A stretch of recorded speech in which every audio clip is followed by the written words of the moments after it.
Selamat pagi anak-anak, bagaimana kabar kalian? Nah, sebelum kita memulai pembelajaran pada pagi hari ini, ada baiknya kita berdoa menurut agama dan kepercayaan masing-masing. Berdoa dimulai. Berdoa selesai.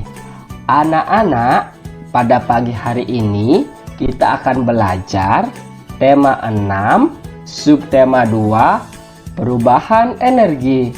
Simak baik-baik ya video kali ini anak-anak.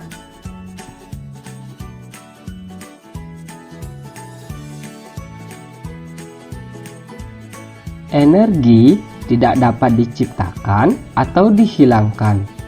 Energi hanya dapat diubah dari satu bentuk ke bentuk lainnya.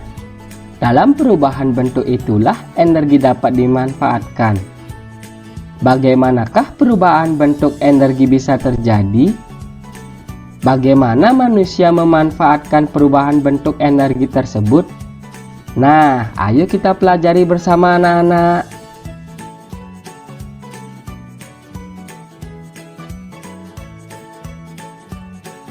Ana membantu ibu memasak di dapur.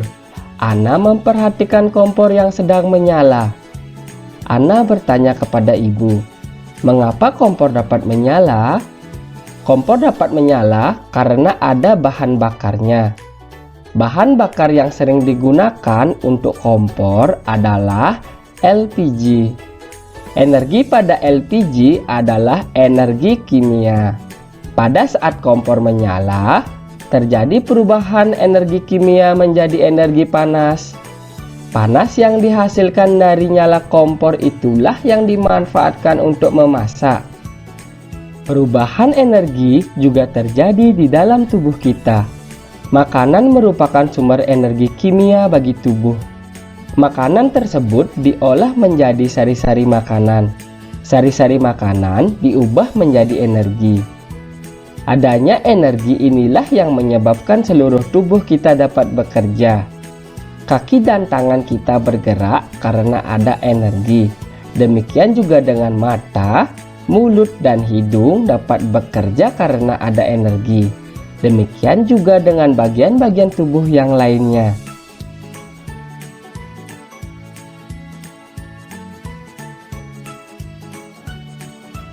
Selanjutnya, berdasarkan teks bacaan di atas, jawablah pertanyaan-pertanyaan berikut. 1. Mengapa saat digunakan untuk memasak, kompor di dapur dapat menyala? 2. Perubahan energi apakah yang terjadi pada saat kompor menyala? 3. Perubahan energi apakah yang terjadi pada tubuh kita? 4. Apakah manfaat energi bagi tubuh kita? 5. Apakah yang akan terjadi jika tubuh kita tidak berenergi? Nah, silahkan anak-anak jawab pada buku latihan anak-anak. Perubahan energi tidak hanya terjadi di dalam tubuh kita. Perubahan energi juga terjadi pada peralatan yang kita gunakan dalam kehidupan sehari-hari. Berikut ini adalah contoh perubahan energi yang kita gunakan dalam kehidupan sehari-hari. 1. Perubahan energi listrik menjadi energi panas. Contohnya setrika listrik.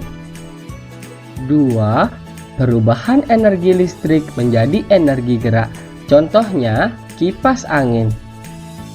3. Perubahan energi kimia menjadi energi panas. Contohnya, energi panas yang dihasilkan kompor gas digunakan untuk memasak sayur. 4. Perubahan energi gerak menjadi energi bunyi. Contohnya, energi pemukul kentungan berubah menjadi energi bunyi.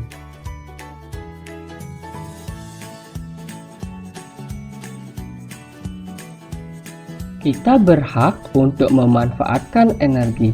Akan tetapi, kita juga memiliki kewajiban terhadap energi. Kita wajib menggunakan energi dengan bijak.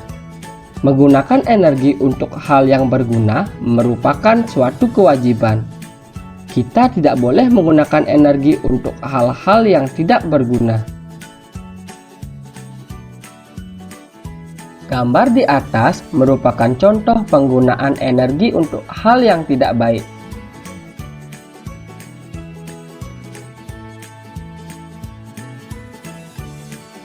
Energi merupakan karunia Tuhan. Manusia tidak dapat menciptakan energi. Manusia juga tidak dapat memusnahkan energi. Manusia hanya mampu mengubah bentuknya. Energi berubah dari bentuk yang satu ke bentuk yang lainnya. Perubahan inilah yang dapat kita manfaatkan. Semua manusia berhak untuk memanfaatkan energi yang ada di bumi. Di samping memiliki hak, tentu saja ada kewajiban yang harus dikerjakan. Contohnya, kita berhak menggunakan energi listrik. Kita berkewajiban membayar rekening listrik.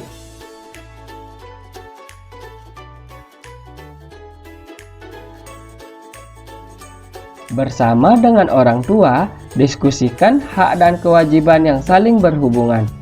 Tuliskan hasil diskusi kalian dalam bentuk tabel berikut. Contohnya, nomor 1. Hak menggunakan energi listrik untuk menghidupkan berbagai peralatan di rumah. Kewajiban kita membayar rekening listrik setiap bulan. Selanjutnya, anak-anak kerjakan pada buku latihan anak-anak. Selesai membantu ibu, Lani beristirahat. Lani mendengarkan musik sambil menari. Lani mempraktikkan gerak lemah kaki pada tari. Gerak ini telah diajarkan oleh ibu guru di sekolah. Lani menggerakkan kakinya dengan lemah lembut. Gerakan tersebut mengikuti irama lagu Oh Inani Keke yang temponya lambat. Ada 3 gerakan kaki yang Lani pelajari. Berikut ini urutan gerakan yang dilakukan. Gerakan pertama, tangan bertolak di pinggang. Kaki kanan dijulurkan ke depan menyilang ke kiri. Posisi ujung telapak kaki menghadap ke atas. Tumit menyentuh lantai. Lakukan bergantian dengan kaki kiri menyilang ke kanan. Anak-anak bisa lihat pada gambar di samping.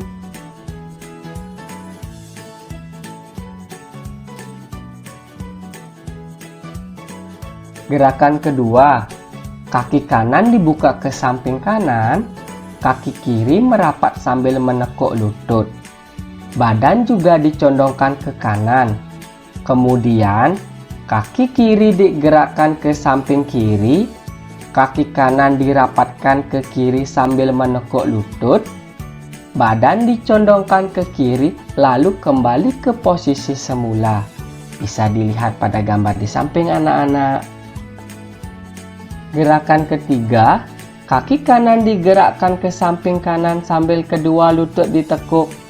Badan ikut turun mengikuti gerak lutut yang menekuk. Saat lutut ditekuk, kedua tangan diayunkan ke depan sampai batas dada. Setelah itu, ganti arah gerakan ke kiri. Saat melakukan gerakan tari, dibutuhkan energi. Besar kecilnya energi yang dikeluarkan tergantung dari kuat lemahnya suatu gerakan. Gerakan yang lemah tidak terlalu menguras energi. Tempo musik yang lambat sangat mempengaruhi kuat lemahnya gerakan tari. Setelah latihan menari, Lani dan teman-temannya berlatih berhitung. Perhatikan contoh berikut. 1. Lani bangun tidur pada pukul 05.00. Kemudian, ia mandi, berpakaian, dan menyiapkan perlengkapan sekolah. Kegiatan itu dilakukan hingga pukul 05.30. Lama kegiatan itu adalah 05.30 dikurang 05.00, yaitu 00.30. Jadi, lama waktu yang diperlukan adalah 30 menit.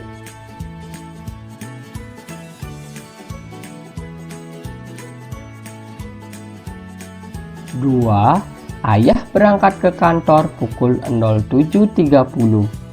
Ayah pulang dari kantor dan sampai di rumah pukul 18.00.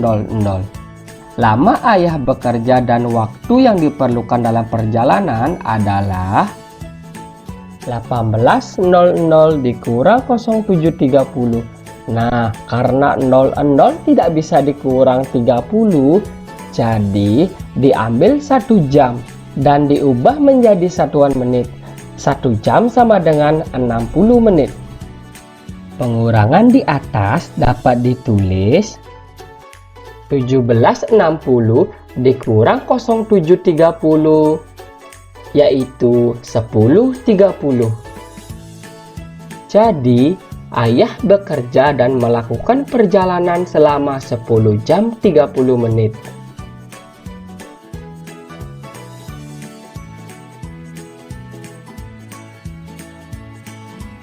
Pak Ganjar ingin membeli buku untuk sekolahnya.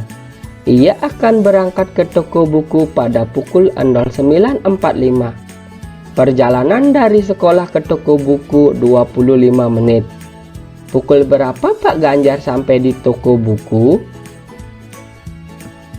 09.45 ditambah 00.25, yaitu 09.70. 09.70 sama dengan pukul 9 lebih 70 menit. Pukul 09.70 sama dengan pukul 09 ditambah 70 menit. Pukul 09.70 sama dengan pukul 09.00 ditambah 60 menit ditambah 10 menit.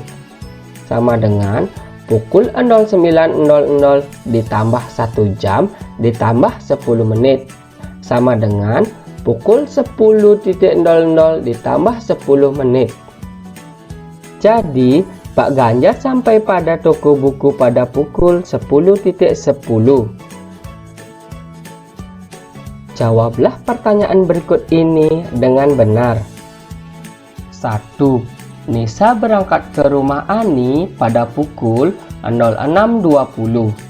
Nisa pulang dari rumah Ani pada pukul 06.50. Berapa lama Nisa di rumah Ani? Andi berangkat ke Denpasar pukul 08.30. Andi pulang dari Denpasar dan sampai di rumah pada pukul 21.00. Lama Andi ke Denpasar dan waktu yang diperlukan dalam perjalanan adalah 3. Nyoman menari selama 55 menit. Apabila ia mulai menari pada pukul 04.40, maka pada pukul berapa Nyoman selesai menari? Silahkan anak-anak jawab pertanyaan berikut ini pada buku latihan anak-anak. Selamat mengerjakan anak-anak. Sampai di sini dulu pembelajaran kita pada pagi hari ini anak-anak. Sampai ketemu di pembelajaran berikutnya. Selamat belajar anak-anak. Dadah.